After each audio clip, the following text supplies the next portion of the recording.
So can you change your child's name by deed poll? As always, from a legal perspective, the answer is sort of.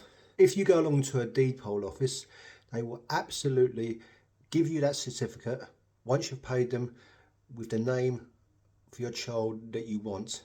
If you go to your child's school and you show them the deed poll, the school will probably register the child with the name you've got on the deed poll. Same as at doctors and various other places.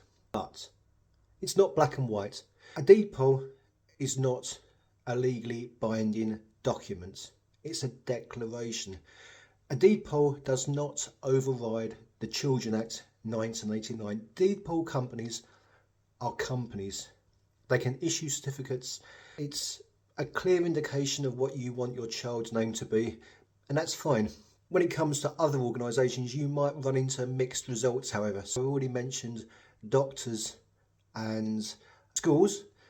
They will accept those names. If you're in England or Wales, you can use a known as name for a child, but the real name, the name on a birth certificate, has to be acknowledged. When it comes to things like passports, however, the passport office will only issue a passport with the name that's on the birth certificate, unless you have a letter of consent from everyone who has parental responsibility for your child, or your deed poll has been enrolled by the Royal Courts of Justice.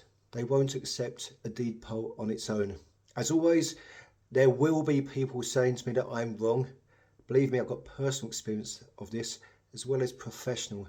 Those are the rules. When it comes to bank accounts, well, private companies like banks, they can do what they like. They can choose to give you a bank account with any name they like. For fraud purposes, however, they will tend to ask for things like passport as identification. Two caveats.